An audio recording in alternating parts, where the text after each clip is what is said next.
Como Júpiter, a atividade auroral de Saturno aumentou muito. Mudanças significativas nas nuvens de Urano foram detectadas e elas estão mais numerosas, ativas e brilhantes. Nada disso pode ser explicado naturalmente. Em 1846, o citado Le Verrier considerou Netuno um revólver fumegante. Pois bem, desde 1996, tem sido observado um aumento de 40% no brilho atmosférico do planeta, além de grandes tempestades, sendo que Netuno não tem capacidade natural para criar tais anomalias e está muito longe do Sol para sofrer os efeitos da atividade solar ampliada. Portanto, tal energia só pode estar chegando de um intruso invisível. O mesmo se dá com Plutão, que em 1989 alcançou o ponto mais próximo do Sol e também começou a revelar uma forma de aquecimento global, tal como a Terra e Marte. Sua pressão atmosférica triplicou, enquanto a temperatura da superfície subiu 2 graus Celsius ao se afastar do Sol. O estranho corpo que hoje afeta o Sistema Solar tem características astronômicas distintas que podem ser deduzidas de observações diretas feitas recentemente. Por exemplo, sua órbita é excêntrica, elíptica e dramaticamente inclinada. Seu período orbital, tempo que o astro leva para dar uma volta completa em sua órbita do periélio ao afélio, voltando ao ponto de origem, é de aproximadamente 3.660 anos. O periélio de Nibiru, ou seja, o ponto onde ele se encontra mais próximo do Sol, é de 2,85 UA, ou unidades astronômicas. Uma UA é a distância média da Terra ao Sol, ou cerca de 150 milhões de quilômetros.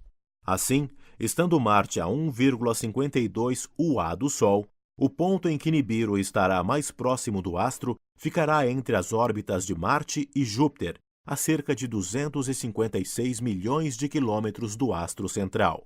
O afélio do misterioso corpo, o ponto onde ele se encontra mais distante do Sol, é de 472 UA. Apenas para comparação, o afélio de Plutão é de 39,5 UA.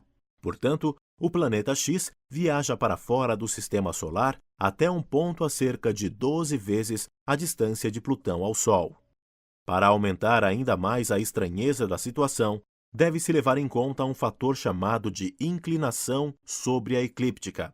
Aproximadamente 90% dos planetas visíveis estão no plano da eclíptica, mas a órbita de Nibiru está bem abaixo deste plano, praticamente perpendicular a ele. Esses dados podem ser confirmados por fontes da NASA. Hoje, sabemos que o corpo será visível com o uso de telescópios amadores, no hemisfério sul, a partir de maio de 2009. A olho nu, será inteiramente visível como um objeto vermelho brilhante, também em meados de 2009. Estudiosos garantem que, em 2012, Nibiru aparecerá como uma espécie de segundo Sol no céu. A Terra suportará tsunamis de gigantescas proporções que mudará a face do planeta durante milênios. As perspectivas são sombrias, como se pode constatar na cronologia presumida dos acontecimentos. Em 30 de abril de 2007, a distância do Sol a Nibiru foi de aproximadamente 14 UA, entrando na órbita de Saturno. Isso perturbou a maioria dos planetas e o astro central, que entrou num ciclo de 24 anos e chegará ao pico de atividade em 2012. A NASA anuncia que este ciclo será o pior dos últimos 400 anos. Na Terra, tivemos hoje um aumento no número de intensidade de terremotos, bem como aumento de secas em várias localidades. Recentemente, a China anunciou que centenas de pequenos reservatórios já secaram. Em 15 de maio de 2009, Nibiru estará a aproximadamente 11 UA do Sol. A superfície de Marte derreterá, descongelando seus vastos reservatórios de água congelada. Na Terra, haverá ainda mais terremotos, furacões e tornados. O mau tempo será extremo no mundo todo. Severas secas e terríveis dilúvios serão a regra, não a exceção. Poderosos flashes solares jogarão o caos em nossas redes de comunicação e as tempestades solares converterão em lixo nossas modernas tecnologias. É por isso que as nações mais ricas terão uma frota de 6 observatórios solares em órbita do Sol no final de 2008, para fornecerem a primeira linha de alarme das tempestades solares iminentes. Nibiru será visível com telescópios ou bons binóculos. Em maio de 2011, o corpo estará logo abaixo do Sol, a 6,4 UA de distância. A esta altura, estará atravessando a camada mais densa do campo magnético solar, o que causará o aumento da interação entre os dois. Os habitantes do hemisfério sul verão o planeta a olho nu, como uma brilhante mancha vermelha mais brilhante do que Vênus e logo após o pôr do Sol. Para o Sistema Solar, no período de 20 de maio de 2011 a 21 de dezembro de 2012, a aproximação de Nibiru estimulará o astro central a disparar enormes erupções em todas as direções, onde perderemos os satélites que observam tais fenômenos. Como a maioria destas violentas erupções será dirigida ao corpo intruso, isto aliviará um pouco a Terra, mas infelizmente ela ainda estará imersa num pesadelo. É importante que se diga que estas previsões, tão sombrias, são ainda preliminares. Embora garantidas por muitos estudiosos, são contestadas por outro tanto deles, que afirmam se tratarem de puro absurdo. De acordo com os primeiros, para a Terra, em meados de 2011, as condições atmosféricas superarão em violência qualquer outro registro jamais efetuado. Os terremotos quebrarão recordes e o vulcanismo disparará no mundo todo. Isso desestabilizará as estruturas sociais e os governos deverão agir para prevenir disputas étnicas e econômicas que poderiam originar guerras. Segundo a citada Bíblia Cobrin, na última entrada de Nibiru no Sistema Solar, os efeitos foram tão terríveis que os homens ficaram impotentes e as mulheres se tornaram estéreis. Ainda na linha de pensamento dos que defendem a tese do caos, em 2011, o pânico total será instalado na humanidade.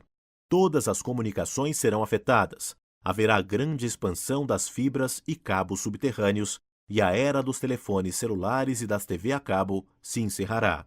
Segundo o calendário maia, cunhado por aquele povo extinto há milênios e ao qual se atribui a capacidade de prever eventos astronômicos, existem duas datas-chave para entender o que o futuro nos reserva.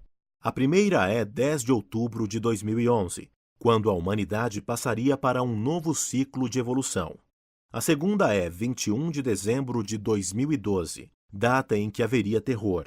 Neste momento, coincidindo com o solstício de inverno, o Sol atravessará o plano mais denso da galáxia, cheio de perigos nunca vistos.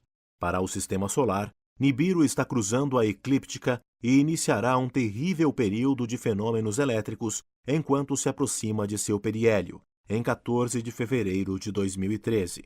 Neste ponto, o corpo estará a 2,85 UA e se tornará maior do que a lua cheia à noite, visível também durante o dia, de tamanho igual ao do Sol. Haverá descargas elétricas entre o Sol e o intruso, que aparecerão como grandes tentáculos de luz saindo deste em direção ao astro central. Todos os nossos observatórios já terão sido reduzidos a cinzas. Para a Terra, Nibiru será precedido e seguido por um enxame de objetos celestes que causarão impactos catastróficos e chuvas mortais de meteoros. Mas isso ainda não será o pior, garantem os estudiosos que defendem o surgimento das tragédias.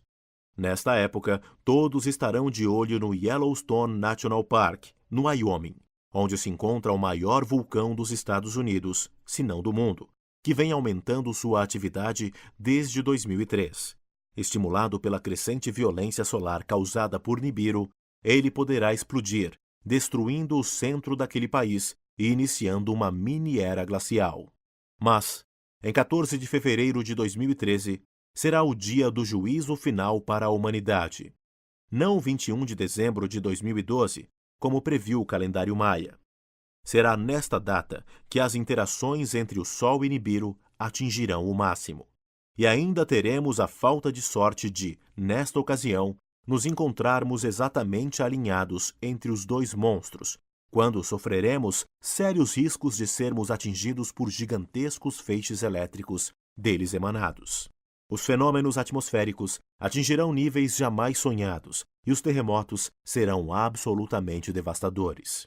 Literalmente, ao se formar plasma no céu, choverá fogo. Mas é difícil prever o que acontecerá na Terra, pois as condições que o planeta terá que enfrentar serão de proporções impensáveis, piores do que tudo que já foi visto. Cataclismos naturais, erupções de supervulcões, terremotos devastadores e tsunamis ocorrerão no globo inteiro. Os estudiosos mais dramáticos garantem que as condições atmosféricas enlouquecerão, que inverno e verão serão uma só estação e que as cidades costeiras serão demolidas por mares raivosos. Parte da atmosfera ficará ionizada, tornando-se venenosa, e isto ocorrerá em todo o planeta, para todas as formas de vida. Talvez sobrevivam alguns germes mais preparados. Haverá também mudança nos polos, o que talvez represente o que de mais grave teremos que enfrentar. Quando da catástrofe que vitimou o continente de Mu, os polos se encontravam em posição bem diferente da atual. O Polo Norte estava onde hoje é a Bolívia, e o Polo Sul, em Bornéu. Portanto, Mu se localizava nas faixas equatorial e temperada.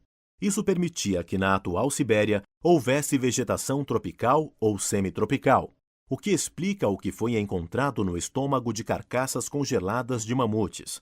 Alguns deles foram descobertos com a vegetação que estavam comendo no momento em que aconteceu a mudança dos polos, que os congelou tão instantaneamente que nem conseguiram acabar de mastigar o que tinham na boca. A posição altamente privilegiada de Mu fazia daquele continente um verdadeiro paraíso na Terra, com clima favorável à abundante produção de alimentos, tanto de origem vegetal quanto animal. A população estimada do continente, cerca de 60 milhões, vivia esplendidamente bem, com excelente saúde e sem problemas de existência. Tudo era perfeito, maravilhoso, até que, instantaneamente, tudo mudou. Nibiru, ou Planeta X, descrito por alguns autores dedicados ao tema como Estrela de Baal, invadiu o sistema solar, modificando por completo tudo o que havia na Terra. Quando isso aconteceu, o inferno abriu suas portas sem cerimônias e sem piedade.